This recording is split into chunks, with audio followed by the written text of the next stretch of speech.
यहाँ पर हम बात करें आधुनिक राजस्थानी साहित्य की, तो श्रीलाल नथमल जोशी हैं।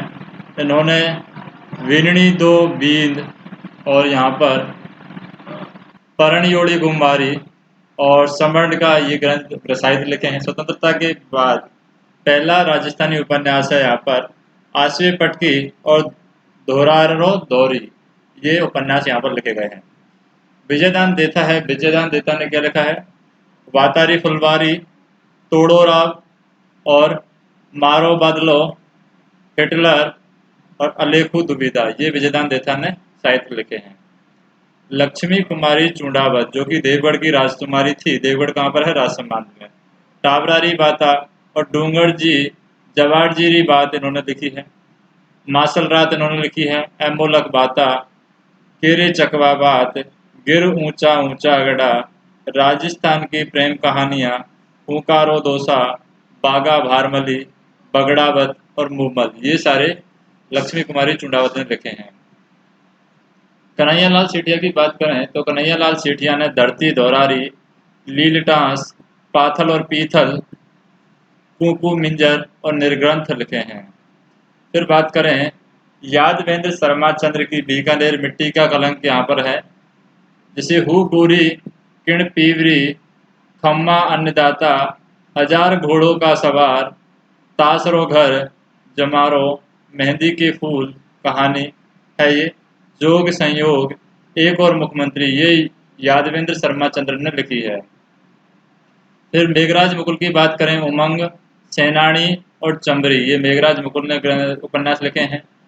रागी राघव ने बात करें घरौद, मुर्दों का टीला, कब तक पुकारा, आज की आवाज, ये सभी रागे राघव ने लिखे हैं। गौरी शंकर हीराचंद ओझा ने यहाँ पर प्राचीन लिपिमाला, कर्नल जेम्स टॉड का जीवन चरित्र और राजपूतानों का इतिहास गौरी शंकर हीराचंद ओझा ने लिखा है। जहूर खां मेहर की बात करें, राजस्थानी संस्कृति, राजचित्राम, अर्जुन आली आंख और घर मंजला घर कोसा, ये जहूर खां मेहर ने लिखे हैं। चंद्र सिंह बिरकाली की बात करें तो चंद्र सिंह बिरकाली ने बादली, यहाँ पर कालिदास के मेघदूत का राज है ये, और लू यहाँ पर लिखा है। सांस बालासाद कह मुख से ये लिखे ग्रंथ लिखे हैं। नारायण सिंह भाटी ने यहाँ पर सांझ और ओलू, जैसे कि मीरा, परमवीर, दुर्गादास और बरसारा डिगोड़ा या फिर डूंगर लांगिया, ये उपन्यास लिखे हैं नारायण सिंह भाटी ने। सीताराम लालस ने यहाँ पर राजस्थानी शब्दकोश ग्रंथ लिखा है। हरिराम मीणा ने हाँ चांद मेरा है साहित्य लिखा है। फिर मणि बधुकर ने यहाँ पर पग फेरो यानी साहित्यिक अकादमी पुरस्कार मिला है पग फेरो के लिए। सुधी सपनों के तीर और रक्ष गंधर्व, इन्होंने ग्रंथ लिखे हैं। चंद्रधर शर्मा गुलेरी ने यहाँ पर उसने कहा है। श्यामल दास ने वीर विनोद लिखा है। शंभू सिंह के समय लिखना शुरू किया था और फतेह सिंह के समय पूरी की गई थी। यहाँ पर अंग्रेजों ने इन्हें केसरी हिंद की उपाधि दी है और यहाँ पर महामहोपाध्याय की भी इनको एक उपाधि दी गई है। वीर विनोद मेवाड़ का इतिहास है, परंतु इसमें अन्य इतिहास के भी समकालीन जानकारियां मिलती हैं। फिर रेवत दान चारण ने यहाँ पर वर्षा वीणनी या नेहरू ने भीलियो ग्रंथ लिखा है। फिर शिवचंद्र भरतिया ने कनक सुंदरी उपन्यास और केसर विलास नारक लिखा है। हमीदुल्लाह ने यहाँ पर भारमली और दरिंदे ख्याल लिखा है। कुंदन माली ने सागर पांखी यहाँ पर ग्रंथ लिखा है। हीरालाल शास्त्री ने प्रत्यक्ष जीवन शास्त्र लिखा है। सावित्री परमार ने जमी हुई झील या मीरा सुरमार यहाँ पर लिखा है। राजस्थानी भाषा और साहित्य अकादमी की बात करें बीकानेर की, यहाँ पर सबसे प्रमुख पुरस्कार सूर्यबल मिश्रण पुरस्कार है और समाचार पत्रिका जागती ज्योत है। राजस्थान साहित्य अकादमी उदयपुर में है और सबसे पुराना पुरस्कार मीरा पुरस्कार है और समाचार पत्रिका मधुमती है। मीरा पुरस्कार की बात करें 2012 में अंबिका दत्त को दिया गया था। 2013 में भवानी सिंह को उसकी रचना मानस के लिए मिला था। नेक्स्ट हम बात करें राजस्थान के लोकगीत, जैसे केसरिया वालम है, राज्य गीत है। यह एक रजवाड़ी गीत है जिसमें पति का इंतजार करती पत्नी को ब्रह व्यथा का वर्णन मिलता है। मोरियो यहाँ पर लड़की जिसकी शादी छोटी उम्र में हो जाती है, जिसे अपने मुकलादे का इंतजार है यहाँ पर। फिर सुवरियों की बात करें, सुवरियों परदेश गए पति को तोते के माध्यम से संदेश भेजती पत्नी का गीत है। कुरंजा पत्नी के द्वारा परदेश गए पति से मिलन की कुरंजा से गई गुजारिश है।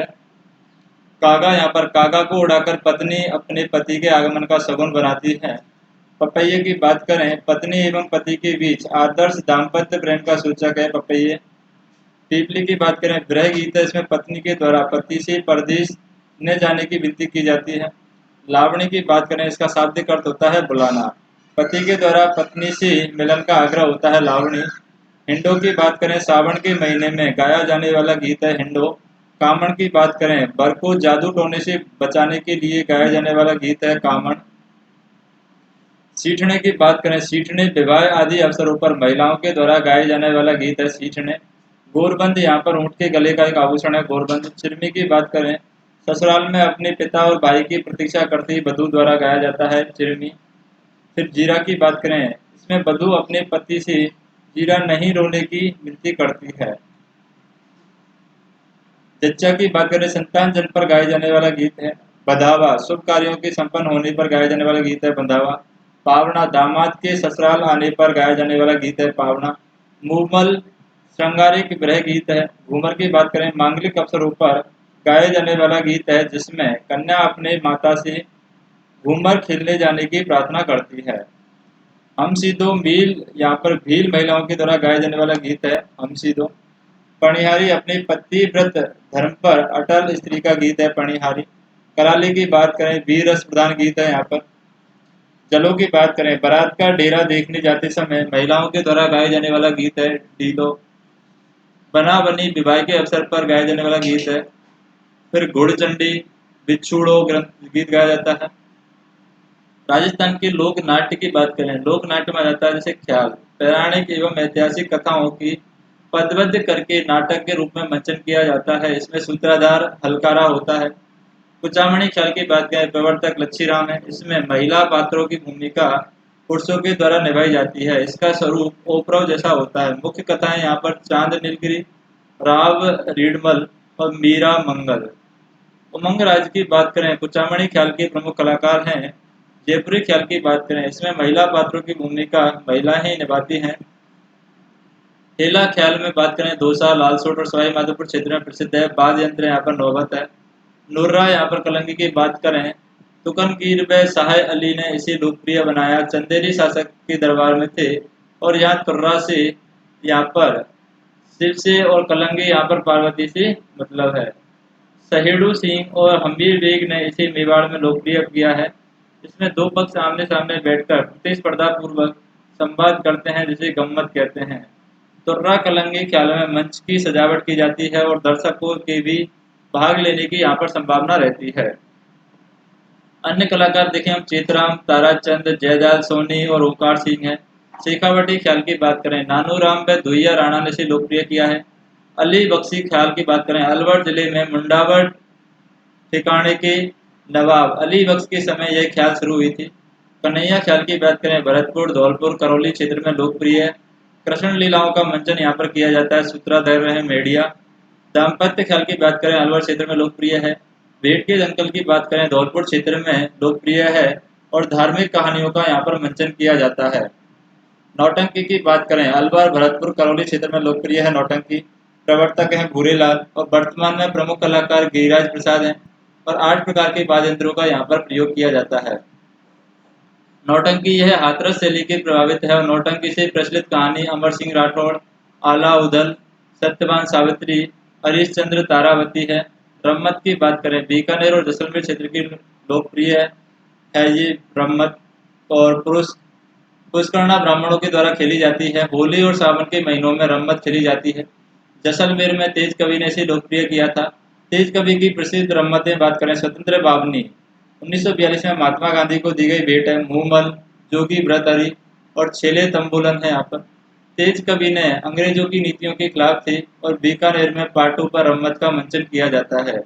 पाटा संस्कृति बीकानेर की मौलिक विशेषता है और होली के समय शुष्क अष्टमी से चतुर्दशी तक इसका अधिक मंचन किया जाता है। हेडाऊ मेरी की रम्मत सर्वाधिक लोकप्रिय है जिसे जवाहरलाल ने शुरू किया था। रम्मत शुरू करने से पहले रामदेव जी का गीत गाया जाता है और बीकानेर के कलाकार तुलसीदास जी, सुआ महाराज और फांगू महाराज हैं। स्वांग की बात करें, किसी पौराणिक या ऐतिहासिक पात्र की वेशभूषा पहनकर उसकी नकल करना स्वांग कहलाता है। भीलवाड़ा के जानकीलाल भांड ने इसे लोकप्रिय किया है। जानकीलाल भांड की मंकी मैन भी कहते हैं। और चैत्र कृष्ण त्रयोदशी को भीलवाड़ा में नाहरों का स्वांग खेला जाता है, जिसमें कलाकार को बहरूपिया कहा जाता है। गबरी की बात करें, राजस्थान का प्राचीनतम लोक नाट्य है गबरी। इसे राजस्थान का मेरू नाट्य भी कहा जाता है। मेवाड़ क्षेत्र में भीलों के द्वारा गबरी नाट्य का मंचन किया जाता है। लोक नाट्य शिव पार्वती से संबंधित है और रक्षाबंधन से शुरू होकर 40 दिन तक चलता है। इसमें शिव भस्मासुर कथा का आधार बनाया जाता है। सूत्राधार कुटकुटिया है। यहाँ पर हास्यपुट डालने वाले कलाकार झटपटिया है। विभिन्न कथानकों को आपस में जोड़ने के लिए बीच में सामूहिक नृत्य किया जाता है, जिसे गबरी की घाई कहते हैं।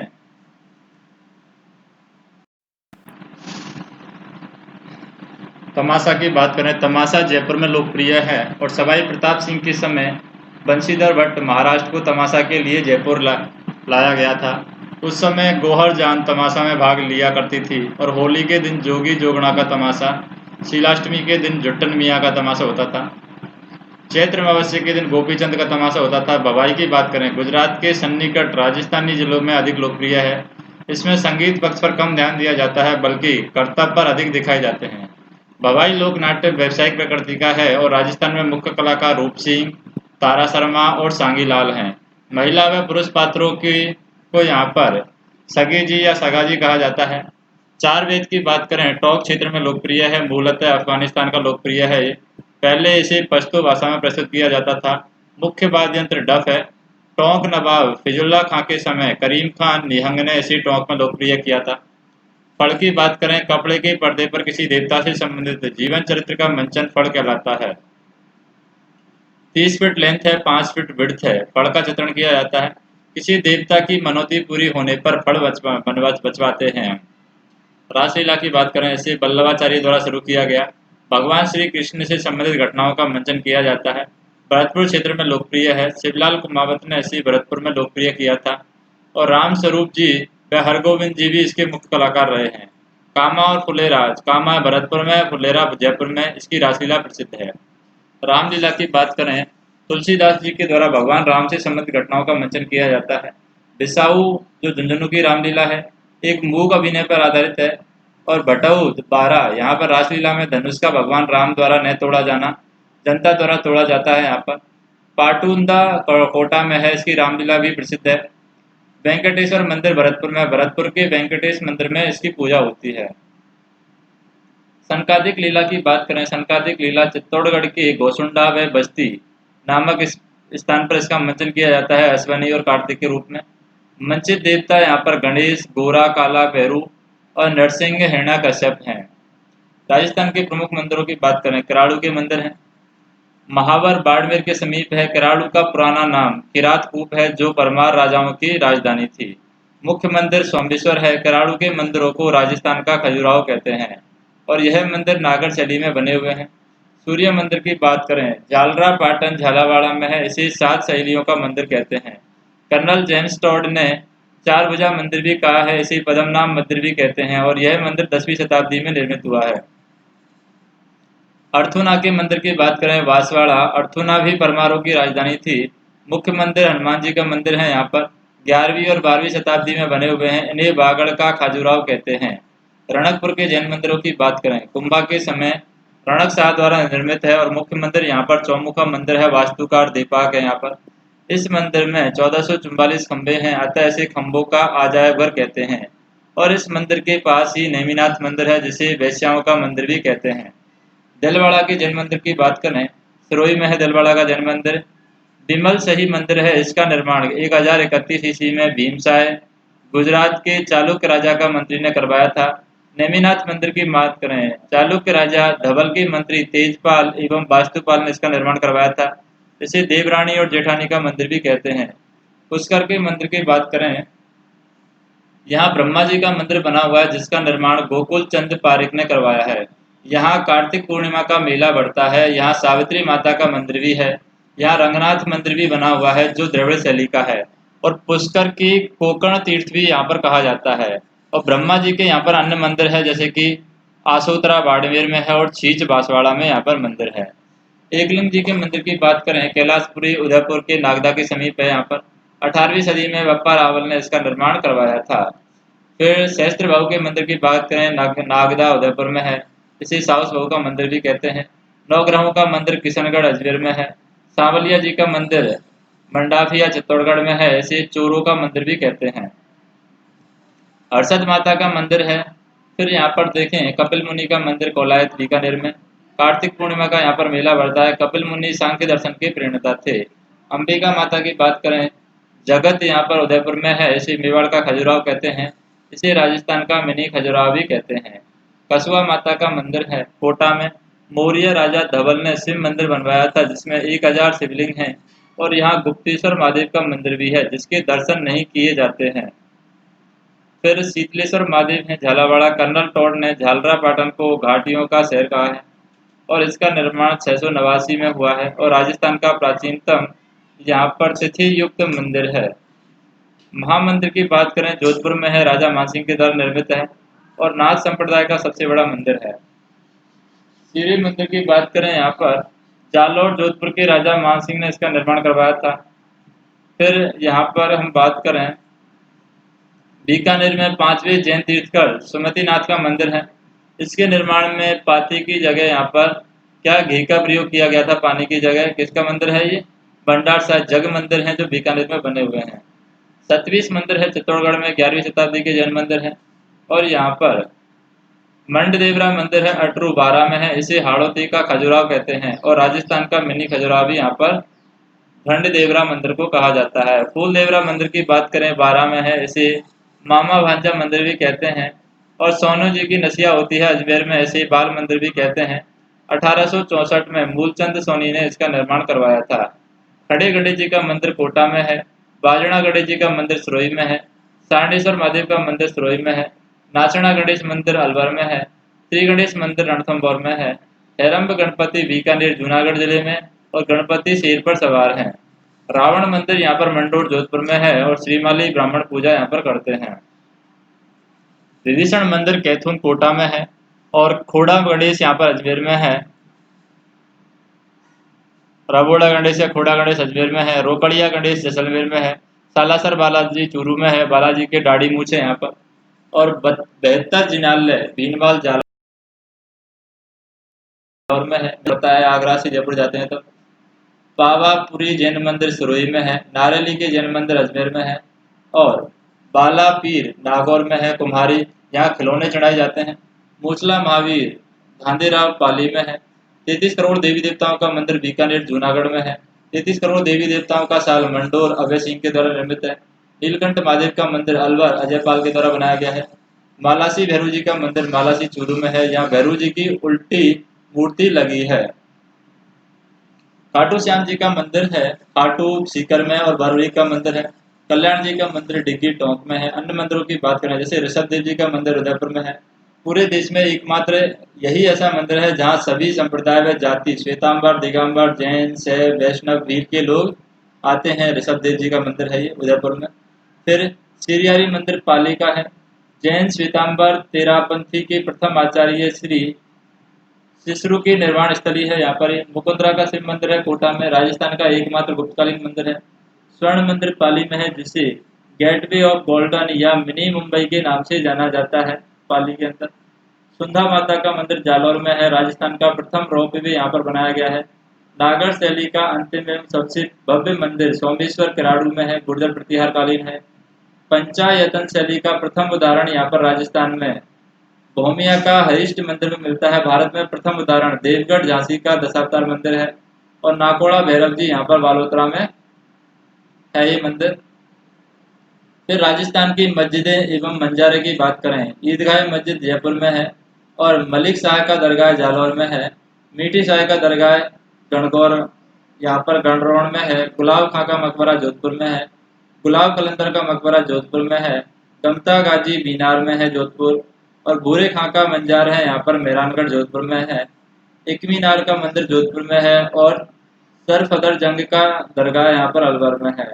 अलाउद्दीन आलम शाह की दरगाह है यहाँ पर तिजारा अलवर में है और बीवी जरीना का मकबरा है यहाँ पर धौलपुर में है। मेहर खां की मीनार कोटा में है। सैयद बादशाह का दरगाह है शिवगंज सिरोही में है। जामा मस्जिद शाहबाद बारा में है। और काकाजी पीर का मंदिर दरगाह यहाँ पर प्रतापगढ़ में है। मस्ताना बाबा की दरगाह है सोजत पाली में है। और रजिया सुल्तान का मकबरा टोंक में है। गूलर कालूदान के मीनार है जोधपुर में। तन्हा पीर की दरगाह मंडौर में है। कबीर राय की दरगाह है यहाँ पर करौली में है। कमरुद्दीन शाह की दरगाह झुंझुनू में है। पीर अब्दुल्ला की दरगाह बांसवाड़ा में है। दीवान शाह की दरगाह कसा कपासन चित्तौड़गढ़ में है। हजरत शक्कर बाबा की दरगाह नरहड़ झुंझुनू में है। नरहड़ पीर बोलते हैं, इसे विष्णु का अवतार माना जाता है। सैयद फखरुद्दीन की दरगाह है गलियाकोट डूंगरपुर में है। चल फिर शाह की दरगाह है यहाँ पर चित्तौड़गढ़ में है। पंजाब शाह की दरगाह अजमेर में है। मर्दाना साहिब पीर की दरगाह रणथंभौर में है। और फखरुद्दीन चिश्ती की दरगाह है सरवाड़ अजमेर में है। नालीसर मस्जिद है सांबर जयपुर में। और इमली वाली बाबा की दरगाह ताला जयपुर में है। लैला मजनू की मंजार राय सिंह नगर मुंगास नगर में है। बाबा दौलत शाह की दरगाह है चौमू में। दूल्हे शाह की दरगाह है पाली में। पीर निजामुद्दीन की दरगाह फतेहपुर सीकर में है। राजस्थान में कंदरिया संप्रदाय की सबसे बड़ी दरगाह है सैकुफुद्दीन अब्दुल बहाव बड़े पीर की दरगाह बोलते हैं इसको। फिर आते हैं यहाँ पर नशे राजस्थान के प्रमुख मेले, जैसे कि राजस्थान सरकार द्वारा आयोजित मेले कौन कौन से हैं। जैसे पतंग महोत्सव जयपुर में आयोजन होता है। ऊंट महोत्सव बीकानेर में। मरु महोत्सव जैसलमेर में। थार महोत्सव बाड़मेर में। हाथी महोत्सव जयपुर में। शरद महोत्सव माउंट आबू में। मेवाड़ महोत्सव जयपुर में। और दशहरा महोत्सव कोटा में। हैंडेला महोत्सव पुष्कर में। और अन्य मेलों की बात करें यहाँ पर, जैसे कि सांगा भरतपुर है, ये काम भरतपुर में है। नौजन ताली मेला कामा भरतपुर में। बसंत पंचमी मेला दौसा में। गौतम जी का मेला सिरोही में। जगदीश जी का मेला गीनेर जयपुर में। और घोड़े और गधों का मेला भाव मंदिर जयपुर में। पहले लूणियावास में लगता था ये, बावन से पहले। सावित्री मेला पुष्कर में। गरुड़ मेला बयाना भरतपुर में। सुइया कामलेश्वर मंदिर बाड़मेर में है, इसे अर्धकुंभ भी कहते हैं, सुइया कपालेश्वर मंदिर। राम रावण मेला बड़ी सादड़ी चित्तौड़ में। वीरा महोत्सव चित्तौड़गढ़ में। तीर्थराज मेला धौलपुर में। डोलची महोत्सव दौसा में। फूलडोल मेला बारा में। विक्रमादित्य मेला उदयपुर में। और चणजी चेरी का मेला देशनोक बीकानेर में। सवाई भोज मेला असी भीलवाड़ा में। बाणगंगा मेला विराटनगर जयपुर में। चुंगी तीर्थ मेला जैसलमेर में। चारभुजा नाथ मेला है मेड़ता नागौर में। अब प्रजामंडल आंदोलन हम देखते हैं।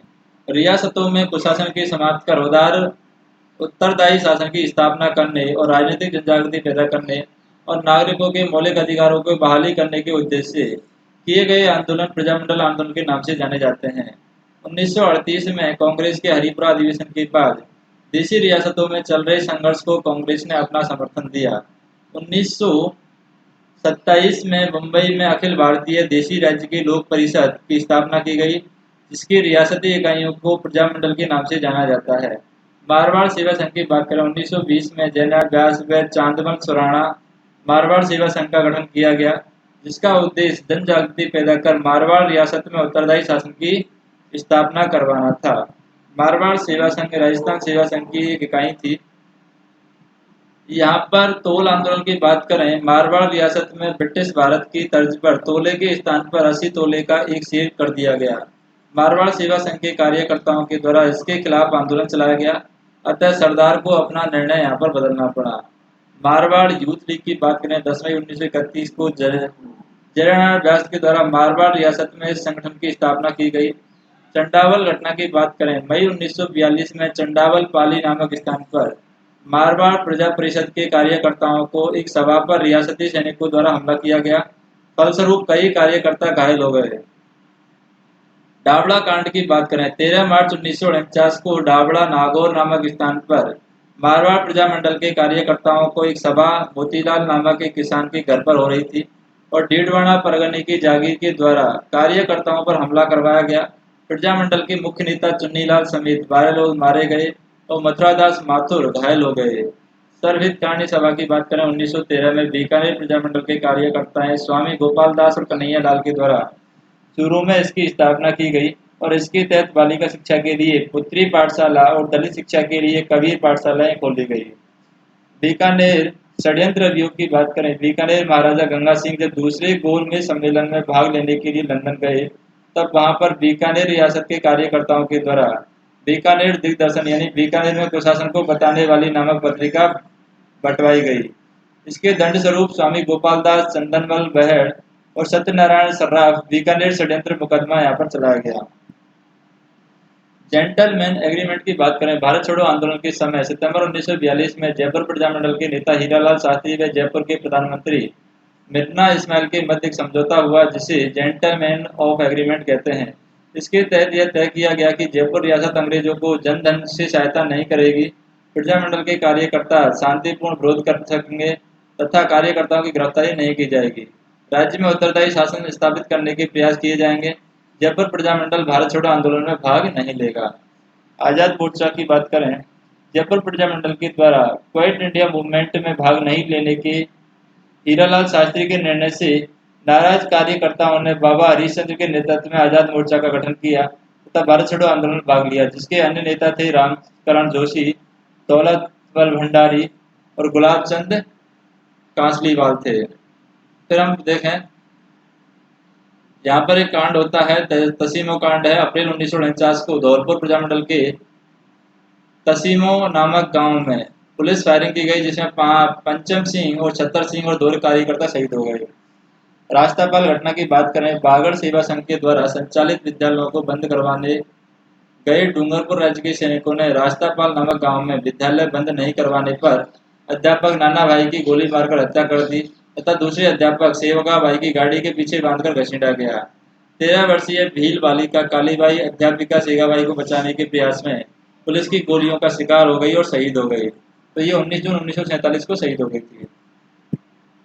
डूंगरपुर जिले में गेप सागर के तट पर कालीबाई की प्रतिमा लगी हुई है। राजस्थान सरकार बालिका शिक्षा के क्षेत्र में बालिका पुरस्कार यहाँ पर प्रदान करती है।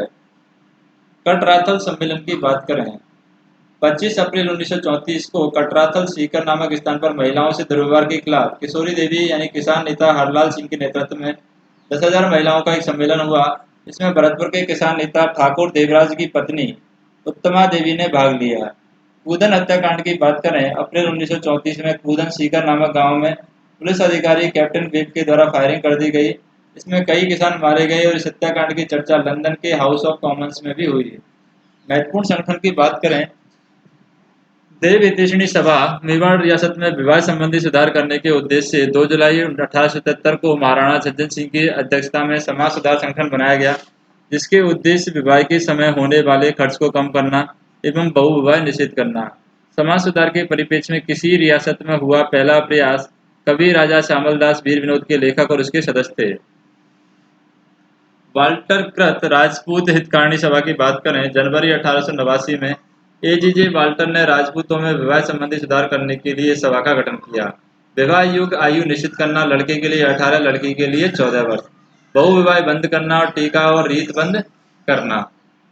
संस्कार और संस्कृति की बात करें, यहाँ पर जडूला होता है जाब कर्म, बच्चों के बाल उतरवाना होता है जडूला।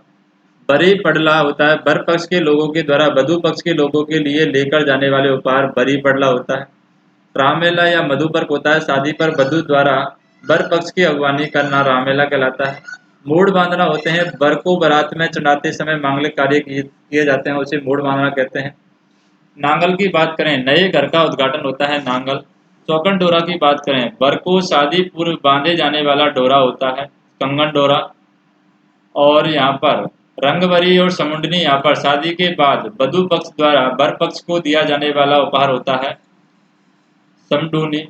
रडार की बात करें, शादी के समय का प्रतिभोज होता है रडार।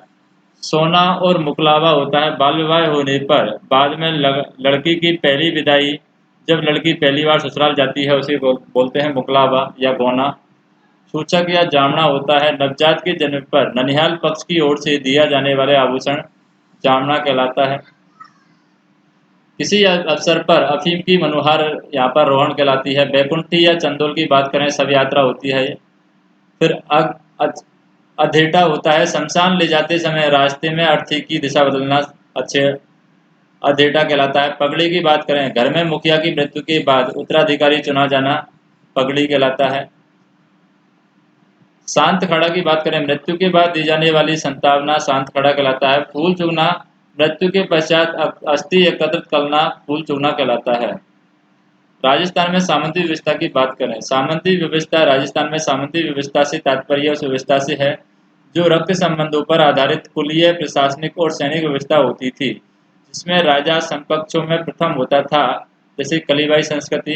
राजस्थान की सामंत व्यवस्था पश्चिम की सामंती व्यवस्था के समान नहीं थी, जिसमें राजा और सामंत के मध्य स्वामी और सेवक का संबंध होता था, बल्कि बंधुत्व पर आधारित थी। शासक पिता की मृत्यु के बाद बड़ा पुत्र राजा बनता था और शेष छोटे भाइयों का जीवन निर्वाह के लिए जमीन आवंटित की जाती थी, और इन भाइयों को सामंत और भूमि की सामंत जागीर कहा जाता था, जिस पर उस सामंत का जन्मजात अधिकार होता था। सामंती व्यवस्था के स्वरूप की बात करें, राजस्थान में सामंती व्यवस्था पद सोपान पर आधारित नहीं थी, बल्कि टेंट व्यवस्था के समान थी, जिसमें राजा टेंट का मुख्य स्तंभ तथा सामंत उसके अन्य स्तंभ होते थे। किसी एक भी स्तंभ के हिलने से पूरी व्यवस्था पर उसका प्रभाव पड़ता था। सामंती व्यवस्था की विशेषताओं की बात करें, यह रक्त संबंधों पर आधारित प्रशासनिक और सैनिक व्यवस्था थी। राजा इन सामंतों की मुख्य प्रशासनिक पदों पर नियुक्ति किया करता था। राज्य के सभी प्रशासनिक, सैनिक एवं नीतिगत निर्णय सामंतों की सलाह और परामर्श पर ही लिए जाते थे। सामंतों का उत्थान एवं पतन राजा के साथ ही होता था। वह अपनी मर्जी से किसी अन्य राज्य के साथ युद्ध या संधि का निर्णय नहीं ले सकता था। राजा व सामंतों के संबंध सम्मान एवं कर्तव्यों पर आधारित होते थे। राजा सामंतों के विशेषाधिकारों का सम्मान करता था, वही सामंत राज्य के प्रति कर्तव्य को निभाते थे। सामंतों को अपने पास एक सेना रखनी पड़ती थी तथा आवश्यकता पड़ने पर राजा को सैनिक सहायता दी जाती थी।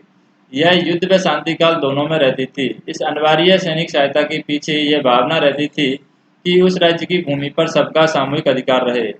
राजा समकक्षों में प्रथम होता था और इस तथ्य को मजबूती देने के लिए राजा सामंतों को काकाजी व भाईजी जैसे सम्मान सूचक शब्दों से संबोधित करता था। वही सामंत राजा को बापजी कहकर बुलाते थे। राजा राज्य का प्रधान एवं संगत जागीर का प्रधान होता था। सामंतों को मिलने वाले विशेष अधिकार की बात करें, जैसे कि ताजिए। ताजिए क्या होता है? यह एक राजकीय सम्मान होता है जिसमें सामंत के दरबार के आने पर राजा को खड़ा होकर अभिवादन करना होता है। ताजीम दो प्रकार की होती है, एक तो एकेबड़ी यानी इकहरी होती है, एक दोबड़ी यानी दोहरी होती है। इकहबड़ी में क्या होता है? इकहबड़ी में राजा एक बार ही सामंत के केवल आने पर खड़ा होता है। दावड़ी में राजा के सामंत के आगमन और गमन दोनों पर खड़ा होना पड़ता है। नेक्स्ट हम बात करें राजपूताना मध्य भारत सभा की बात करें। राजपूताना मध्य भारत सभा 1918 में जमनालाल बजाज के द्वारा दिल्ली के चांदनी चौक में मारवाड़ी पुस्तकालय में सभा का गठन किया गया, जिसका मुख्यालय अजमेर में बनाया गया। विजय सिंह पथिक, गणेश शंकर विद्यार्थी और चांदकरण शारदा द्वारा लोग भी यहाँ पर जुड़े हुए थे। नेक्स्ट हम बात करें राजस्थान सेवा संघ की। 1919 में विजय सिंह पथिक द्वारा वर्धा यानी महाराष्ट्र में इसका गठन किया गया। रामनारायण चौधरी व हरिभाई किंकर इस संघ के मुख्य कार्यकर्ता थे। राजस्थान सेवा ने किसान आंदोलन, बूंदी, शेखावाटी आदि में अपनी मुख्य भूमिका निभाई। राजस्थान सेवा संघ का मुख्यालय अजमेर में बनाया गया है। जीवन कुटीर की बात करें, 1927 में बनस्थली में हीरालाल शास्त्री के द्वारा इस संस्था का गठन किया गया, जिसका मुख्य उद्देश्य एक ऐसे ग्राम समाज का निर्माण करना था जो पूर्णतः स्वावलंबन पर आधारित हो। हिंदी साहित्य समिति की बात करें, 1912 में इस संस्था का स्थापना की गई और इसके तहत 1927 में भरतपुर में विश्व हिंदी सम्मेलन का आयोजन करवाया गया, जिसके अध्यक्ष गौरी शंकर हीराचंद ओझा थे। और इस सम्मेलन में रविंद्रनाथ टैगोर व जमनालाल बजाज ने भी भाग लिया। भरतपुर में किशन सिंह ने हिंदी को राष्ट्रभाषा घोषित कर दिया। अखिल भारतीय हरिजन संघ की बात करें, 1932 में गांधी जी ने घनश्यामल दास बिड़ला के नेतृत्व में अखिल भारतीय हरिजन संघ की स्थापना की और इसकी राजपूताना इकाई के अध्यक्ष हरविलास शारदा थे। वीर भारत सभा की बात करें, राजस्थान में क्रांतिकारी गतिविधियों के प्रसार के लिए 1910 में केसरी सिंह बारठ और राव गोपाल सिंह खरवा द्वारा इसका गठन किया गया। विजय सिंह पथिक भी इससे जुड़े हुए थे और यह संस्था अभिनव भारत वीर सावरकर की प्रांतीय इकाई थी। प्रजामंडलों का राजनीतिक एवं सामाजिक योगदान की बात करें, जैसे सामाजिक योगदान में प्रजामंडलों के सामाजिक योगदान में क्या जाता है? महिलाओं की स्थिति में सुधार, शिक्षा का प्रसार प्रसार, आदिवासियों के कल्याण के लिए सुधार कार्यक्रम, हरिजन उद्धार, सामाजिक सौंदर्य, बेगार प्रथा का उन्मूलन और सामाजिक सुधार। राजनीतिक योगदान की बात करें, प्रजामंडलों के राजनीतिक योगदान में राजनीतिक चेतना जागृति, राष्ट्रीय चेतना का संचार, उत्तरदायी सरकारों की स्थापना, एकीकरण का मार्ग प्रशस्त, राष्ट्रीय एकता को बल देना, सामंतशाही समाप्त, राष्ट्रीय आंदोलनों को बल देना।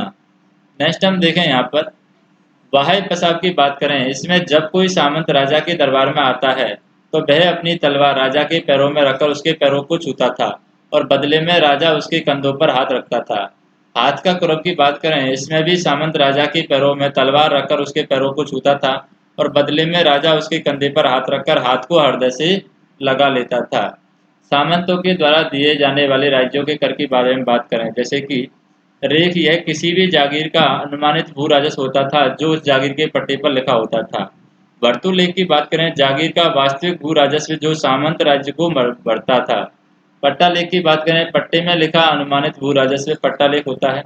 उत्तराधिकारी शुल्क की बात करें, किसी जागीर में सामंत की मृत्यु हो जाने पर राज्य के द्वारा उस जागीर पर जब्ती बिठा दी जाती थी और फिर नया सामंत राज्य का उत्तराधिकारी शुल्क चुका करके उसके लिए जागीर पुनः प्राप्त करता था। दूसरे शब्दों में कहें तो यह उस जागीर का नवीनीकरण था। इसे मारवाड़ में हुक्मनाम या पेशकशी या मेवाड़ में कैद या तलवार बंधाई कहते हैं। जैसलमेर एकमात्र ऐसी रियासत थी जहां उत्तराधिकार शुल्क नहीं लिया गया था। जो न्यौत कर की बात करें, राजकुमार की शादी के अवसर पर सामंतों के द्वारा राजा को दिया गया कर था। गन्नीम पराड़ की बात करें, युद्ध के अवसर पर दिया जाने वाला कर था। जागीर के प्रकार की बात करें, जैसे कि जागीर के प्रकार में आ जाता है हुकूमत जागीर, राज्य के द्वारा प्रशासनिक कार्यों के बदले मुत्सद्दी कर्मचारी वर्ग को दी जाने वाली जागीर जिसे उस जागीरदार की मृत्यु के बाद खालसा कर दिया जाता था। भौम जागीर की बात करें, राज्य के लिए बलिदान के बदले में दी जाने वाली जागीर भौम जागीर कहलाती थी। फिर हम देखें जागीर, साक्षण जागीर चरणों, ब्राह्मणों, मंदिरों, शिक्षा केंद्रों आदि को दी जाने वाली जागीर है साक्षण जागीर कहलाती है, जिस पर किसी प्रकार का कर नहीं लिया जाता था, जिसे माफी जागीर भी कहा जाता है। संत जागीर के द्वारा अपने संबंधियों को दी जाने वाली जागीर है ये, जिस पर जन्मजात अधिकार होता था। सामंतों की श्रेणियों की बात करें, सामंतों को उनके सेवा कार्य और बलिदानों के बदले जो जागीर दी जाती थी उनका अलग अलग राज्यों में अलग अलग तरीके से वर्गीकरण होता है। इन सामंतों के विशेष अधिकार और सम्मान की श्रेणियों के तय होते हैं। उदाहरण स्वरूप मेवाड़ में प्रथम सामंतों की संख्या थी। इसमें भी सलूम्बर के चूड़ावतों का महत्वपूर्ण स्थान है, जो राज्य में प्रधान का पद दिया जाता था। युद्ध के समय वह सेना का सेनापति होता था। राजा की अनुपस्थिति में राजधानी संभालता था और राजा के राजतिलक के समय उसके तलवार बांधता था। जोधपुर में सामंतों की मुख्यतः 4 श्रेणियां थीं, जिन्हें राजवी, सिरदार, गिनायत और मुत्सद्दी के में विभक्त किया गया है। जयपुर रियासत में पृथ्वी सिंह के समय 12 कोटड़ी व्यवस्था लागू की गई और सामंतों में मुख्यतः 2 वर्ग होते थे। एक तो ग्रासिया सामंत, जिन्हें सैनिक सेवा के बदले भूमि दी जाती थी, इन्हें ग्रासिया सामंत कहते हैं। इनकी सेवाओं में किसी प्रकार की कमी आने पर उनकी भूमि छीन ली जाती थी। एक होते हैं भूमिया सामंत, भूमि की रक्षा करते हुए मारे जाने पर उन बलिदान के बदले जो जागीर दी जाती थी उन्हें भूमिया सामंत कहते हैं। इनके अपनी जागीर पर वंशानुगत अधिकार होता था, इन्हें बेदखल नहीं किया जा सकता था। भौमिया सामंतों की राज्य कार्यों में नियुक्ति कर दी जाती थी, जैसे कि डाक पहुंचाना, युद्ध सामग्री पहुंचाना आदि। प्रशासनिक व्यवस्था की बात करें, जैसे राजा था, राजा का मुख्य कार्य सर्वे सर्वा होता था। सभी प्रशासनिक, सैनिक, न्यायिक शक्तियां इसमें निहित होती थी, परंतु राजा की निरंकुश सत्ता नहीं थी। उस पर नियंत्रण करने वाले सामंत, पुरोहित, युवराज और परंपरागत नीति नियम और धर्मशास्त्रों का दबाव हमेशा बना रहता था। राजा के अल्पवयस्क होने पर राजमाताएं शासन चलाया करती थी। कभी कभी बड़े पुत्र का युवराज के रूप में राज्याभिषेक कर दिया जाता था, तो युवराज भी शासन कार्यों में सहयोग करता था। प्रधान की बात करें, राजा के बाद दूसरा मुख्य अधिकारी जो राजा के सैनिक एवं न्याय संबंधी मामलों में सलाह दिया करता था। कोटा रियासत में फौजदार होता था। बीकानेर, भरतपुर में मुख्यातर होता था और जयपुर में ये मुहासिब या मुसाहिब कहलाता था। वान की बात करें, दीवान, दीवान राज्य के वित्त एवं राजस्व संबंधी मामलों की देखरेख करता था। वह राज्य के आय व्यय का लेखा जोखा व जागीरों के द्वारा दी जाने वाली वार्षिक कर का हिसाब रखता था। कई बार राजा की अनुपस्थिति में वह राज्य का नियंत्रण रखता था, जो उसे देश के दीवान के नाम से जाना जाता था।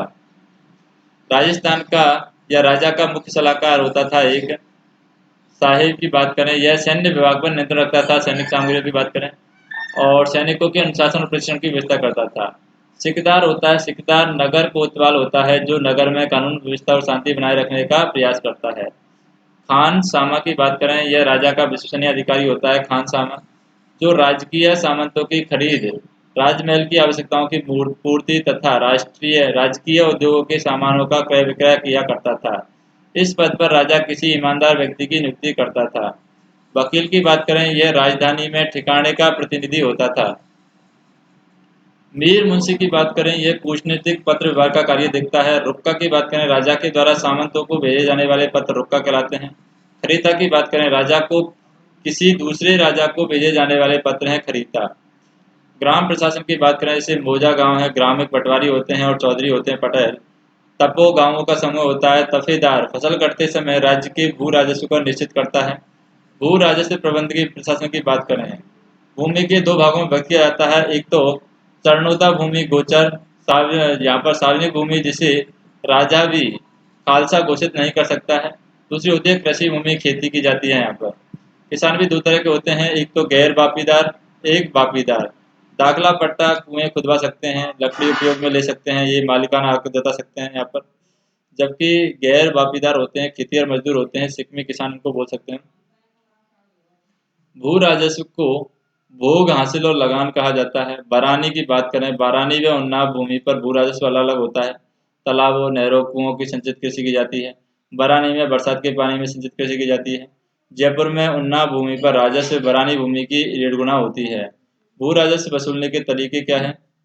जैसे कि लाटा, फसल को काटकर खलिहान में उनकी सफाई करने के बाद जहाँ पर जो स्थान निश्चित किया जाता है उस राज्य का कर्मचारी वहाँ पर उपस्थित होता है, उसे लाटा कहते हैं। कुंता क्या होता है? खड़ी फसल का अंदाजा लगाकर ही भू राजस्व निश्चित कर दिया जाता है, उसे कुंता कहते हैं। मुक्ता की बात करें, जब किसी गांव का एक मुश्त भू राजस्व निर्धारित कर दिया जाता है, उसे मुक्ता कहते हैं। डोरी, जब खेत को नापकर भू राजस्व निर्धारित किया जाता है। धुंधरी, राज्य द्वारा दिया जाने वाला बीज के बदले लिया जाने वाला भू राजस्व धुंधरी कहलाता है। बीघोड़ी, जब गांवों में बीघा के आधार पर भू राजस्व लिया जाता है, उसे बीघोड़ी कहते हैं। सामंती व्यवस्था के प्रभाव की बात करें, जैसे कि सकारात्मक प्रभाव क्या है? जनता कूसमंडूकता की स्थिति में बनी रही, बाहरी दुनिया से अवगत नहीं हो पाई। नकारात्मक प्रभाव है सामंती व्यवस्था के। कृषि व्यवस्था का कमी हुई, व्यापार वाणिज्य को प्रोत्साहन नहीं दिया गया, जैसे परिवहन संचार के साधनों का अभाव रहा। उद्योग धंधों को प्रोत्साहन नहीं दिया गया। आर्थिक शोषण की परिणति किसान विद्रोह से हो गई थी। फिजूल खर्ची, विलासतापूर्ण जीवन शैली हो गई थी। सकारात्मक प्रभाव की बात करें, जैसे कि हस्तकला उद्योग का प्रोत्साहन दिया गया, कला और संस्कृति का संरक्षण मिला, स्थापत्य कला को प्रोत्साहन दिया गया, लोकगीतों, लोकनृत्य और शास्त्रीय गायन, लंगा, मंगलियार आदि जीवित यहाँ पर रहे या बनाए रखा। शुक्र नीति के 9 प्रकार के किले यहाँ पर बनाए गए हैं। शुक्र नीति के यहाँ पर जैसे कि एरण दुर्ग होता है जिसमें जाने के लिए कांटों पत्थरों का दुर्गम पथ हो। गिरी दुर्ग होता है पहाड़ी पर। धानवन दुर्ग होता है मरुस्थल में, जैसे कि जैसलमेर का किला है। वन दुर्ग उदाहरण रणथंभौर चित्तौड़गढ़। पारिक दुर्ग चारों तरफ खाई नहर हो, जैसे बीकानेर का किला। पारित दुर्ग चारों तरफ परकोटा हो, जैसे कि बीकानेर का किला है। सैन्य दुर्ग सैनिकों का निवास स्थान, जैसे चित्तौड़गढ़। आदिक उदक दुर्ग होता है चारों तरफ पानी हो, नदियों के किनारे बसा हुआ दुर्ग, जैसे उदाहरण के लिए गागरौन और भैंसरोडगढ़। और सहाय दुर्ग होता है बंधु बांधवों शूरवीरों का निवास स्थान होता है सहाय दुर्ग। राजस्थानी चित्रकला की विशेषताओं की बात करें, जैसे कि विषय वस्तु की विविधता, वर्ण विविधता, प्रकृति परिवेश, देश और काल के अनुरूप होना राजस्थानी चित्रकला की प्रमुख विशेषता है। धार्मिक और सांस्कृतिक क्षेत्र की चित्रकला में श्रृंगार रस की प्रधानता, दीप्ति युक्त, चटकदार एवं सुनहरे रंगों का अधिक प्रयोग किया जाता है। किलों, महलों और हवेलियों में चित्रकला का पोषण हुआ है। मुगल चित्रकला से प्रभावित राजस्थानी चित्रकला में विलासता, तड़क भड़क और अंतपुर के चित्र और पारदर्शी वस्त्र पहने पात्रों के चित्र बनाए गए हैं। राजस्थानी चित्रकला में समग्रता के दर्शन होते हैं। मुख्य आकृति और पृष्ठभूमि का हमेशा सामंजस्य बना रहता है। चित्र में प्रत्येक वस्तु का अनिवार्य महत्व होता है। राजस्थानी चित्रकला में प्रकृति का मानवीकरण किया गया है। प्रकृति को जड़ नहीं मानकर उसका मानव के सुख दुख के साथ तादाद में स्थापित किया गया है। मुगलों की अपेक्षा राजस्थानी चित्रकारों को अधिक स्वतंत्रता होने के कारण लोक विश्वासों को अधिक अभिव्यक्ति मिली है। विभिन्न ऋतुओं और श्रृंगारिक वर्णन कर मानव शरीर पर जीवन पर पड़ने वाले प्रभाव का चित्रण किया गया है।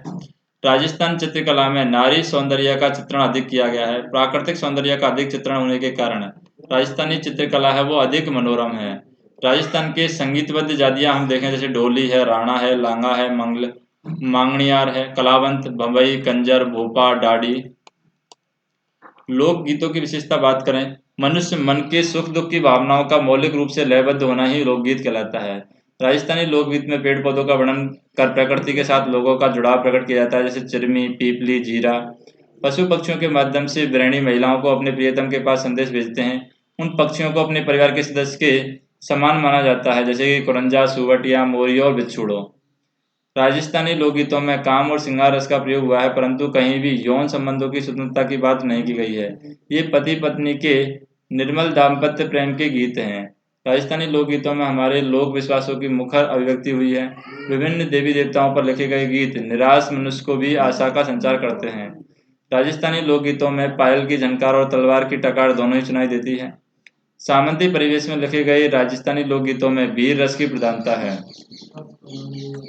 लोक देवी देवता एवं संत संप्रदायों के योगदान की बात करें, जैसे कि समाज सुधार, लोक साहित्य, क्षेत्रीय भाषा का प्रोत्साहन, धर्म और संस्कृति की रक्षा, पर्यावरण रक्षा, जीव रक्षा, कष्टों से निवारण, सरल पद्धति पर आधारित भक्ति भावना, सामाजिक समरसता, स्थापत्य कला, मंदिर थान से पर्यटन को बढ़ावा, लोक कला, गीत नृत्य, नैतिक उत्थान, चित्रकला और मूर्तिकला, फल चित्रण और पिछवाई, आध्यात्मिक उत्थान, संत संप्रदाय के द्वारा ईश्वर महिमा पर बनाकर आध्यात्मिक उत्थान किया गया है। तो ये सारी चीजें हैं जो राजस्थान जी के में बताई गई हैं।